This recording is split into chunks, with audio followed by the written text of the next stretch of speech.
Well, not to steal your question, Pete, but what do you guys think about, like, on tour players? How come there aren't more LPGA tour players with female coaches? Great freaking question. And is it because we're Why not are out there no there? Is it female because coaches we're on the not out PGA there? Tour? What's that? Yeah, both. I mean, is that we're not willing to sacrifice our lives to go out and be on the road, that many weeks of the year, or is it I don't know. I'm just throwing that out there. I've got some thoughts, but I had this, not this exact discussion with Tom Stickney a couple weeks ago, but we were talking because he's always been a club teacher. He's taught high level players, but he said he just didn't find it as enjoyable. And we use Sean Foley as the example. He said Sean loves being out on tour, and he can speak the language of the tour pro, navigate that environment, whether it's LPGA, PGA, wherever he is, and he just thrives in it. But other coaches, that's not it's not what they enjoy. You break down that segment to certain, there's only a small, I would say, percentage of people who would want to do that are going to go on the road week in and week out, or for 3-4 weeks at a time, that want to do that and be in that high stress environment. That was the other thing, is the coaches I've talked to, I said, why don't you have you're very, very good at what you do. Why don't you have a full stable of tour pros? And they said, because I don't want the stress of me being that much wrong and it affects their livelihood to where they could lose their card or something bad happens to their career. I don't want to be under that kind of pressure. But those are the top two things. And then just my perspective and 2 cents from the only male on the panel, from what I see, is I think that once you get to the level that you've had enough experience and you know that you're more than competent to handle either the life of travel on the tour and or that level to where you know what you're doing is going to improve this person. Now you have kids, and it's like, do you want to leave or do you not want to leave? Where I think female coaches have the motherly instinct is much stronger to be around the kids than the male. Now, someone listening to this might say, well, you're being chauvinistic. No, I'm just saying what I've seen over years, that I think there are more than all three of your examples, more than enough women coaches that are more than competent to take somebody from not getting their tour card to getting it. I just think that some of the time that is necessary to go and be in a very, very stressful environment is just compared to what they can be doing, be around their family, be around their kids, make a good living at home. It's like, why would I go do that? And it's not a female perspective only, it's males too. Why would a male give up being around his family to go in that high stress environment as well? That would be my three things on why I don't see as many women out there. And all three could say, you're way off base and here's what we see. That's just my perspective. If I'm wrong, I'm more than happy to hear the criticism of that theory. I'll add a few things here. So I think, when we look at like the top 50, top 100 list historically, before maybe 10 years ago, how many women were really on that list consistently? And Right. now there's at least a handful, and we're a few of them right here in this panel. And so I think we're on the brink. Like, I think that there is going to be, and there will be more. I mean, Gail Peterson's been out there a little bit. I've been lucky enough to coach National Player of the Year that's participated in 3 PGA championships. I've been inside the ropes on the PGA Tour a couple times. He's not a regular competitor out there, but it's still fun to get a taste of it. I don't know if it's a lifestyle that I would want, but if it happened and my guy was playing regularly, would I go support that? Yeah, it would be fun to support that. So we all have good players we work with, and the juniors that we're raising over the last 15, 20 years, don't think that one of them isn't going to make it at some point and maybe we'll get the call, right? It's going to happen. It's just that it's a generational thing where now there's enough of us female coaches that are coaching at a high level and getting the accolades at those high levels, getting respected at those high levels, in the room with the best male coaches, talking the same language, educated the same amount. Like, that wasn't the case 40, 50 years ago. So I think there will be another generation now and or this next one ahead of us where you will see that breakthrough, and there will be at least a couple of top female coaches that get that chance to work with and have the trust of the player, whether it's on the male or female side, to go and take it on tour. I mean, even Pia and Lynn, from Vision Mm-hmm. 54, they work with LPGA coaches. They may not be inside the ropes every week. Maybe they don't travel from week to week like that, but they definitely coach LPGA players. So I think it does exist. I just think you don't see it as much in the spotlight, where they're being featured or they're inside the ropes every single week on that range. So it's not happening. It's just It's just not taking as a little, prevalent. taking It's a going little to take a longer. lot. It's Yeah. going to take a little longer. Yeah.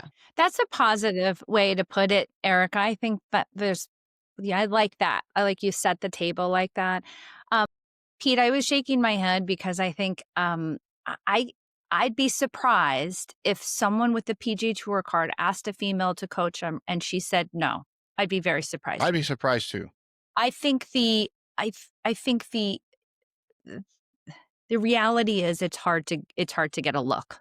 It's hard to get a look. It's hard to get a phone call. It's hard to get someone who's making their living on tour to take a chance on someone who hasn't been battle tested. And they're just like, hopefully Erika's right. And then the ice cracks. There are few examples of some women who are out there doing it, but there just aren't enough. So I hope you're right. I think it's more about like, if I had a look, I would do it in a heartbeat. And I have a kid. I have a situation. My spouse is great. He's supportive. We would figure it out. Like I would, I'd love that opportunity. I don't think it's an easy opportunity to get. I think it's just really hard. I remember years ago, there was a tour player I was kind of working with. He was on the he's on the senior tour now. And he said, I would never get a coach that can't do what I do. I'm like, well, I'm never going to hit it as far as you. Right. Okay. And I never had a PGA Tour card. So like that's pretty stacked against you. Yeah, well, look at NBA coaches. It's not like they can go dunk and make moves. You look at coaches in other sports, and I'm just also surprised there aren't more LPGA players Totally. that don't have female coaches. That kind of surprises me.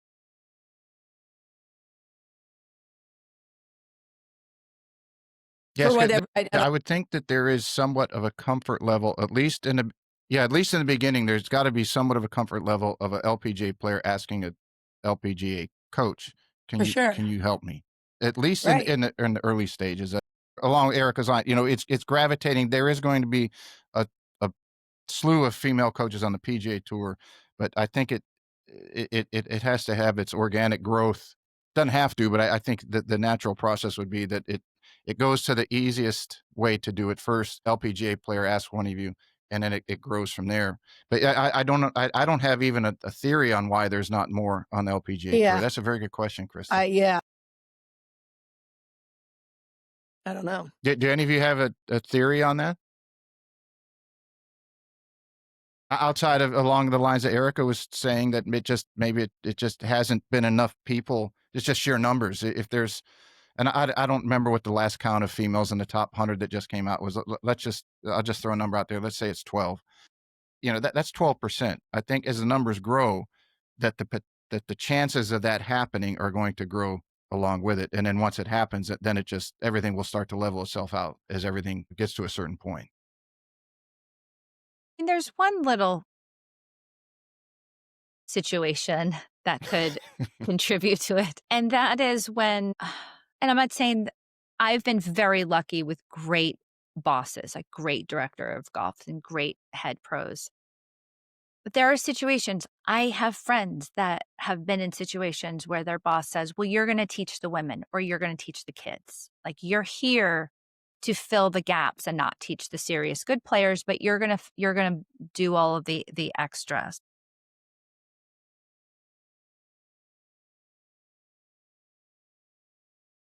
Still breaking old stereotypes? Yeah. You're going to teach the females, you're going to do the kids, you're going to do so what tour player wants to phone call a golf coach that's worked the junior programs or like doesn't have a brand that lends itself to high performance coaching? Right? Yeah, that's a good point. Do you think that will slowly dissipate as, let's use Erika's guide, that as more women get into the room and more in the top 100 and they're in the top 50 and so on, that slowly starts to dissipate, that it's an old norm that just dies on the vine and falls off and disappears? Or do you think that will continue? I kind of think where it comes from, I think there's certain guys that are or were hungry to be on the tour and be on the road and be in that spotlight and want that prestige, that energy of, being a tour coach kind of thing. I don't think for a lot of women, I don't think we've had that same drive to sacrifice and get and put our maybe make make that the goal to put ourselves out there. I think all of us here and, and our contemporaries, their goals being, hey, let's be the best coach I can. Let's keep learning every year. Let's keep developing the programs and keep growing and whatever comes our way. Versus I think there's been some guys out there that their main focus is, hey, I want to get myself out on tour. So I think they've been hungrier for it. So maybe in that way, it's kind of set some precedent. So I think it would take some women to say, hey, I want to make this a goal, and that's what I'm going to make my priority. So I'm going to focus on performance coaching, and I'm going to kind of get top juniors around me, and I'm going to sacrifice other things and just channel my energy towards that.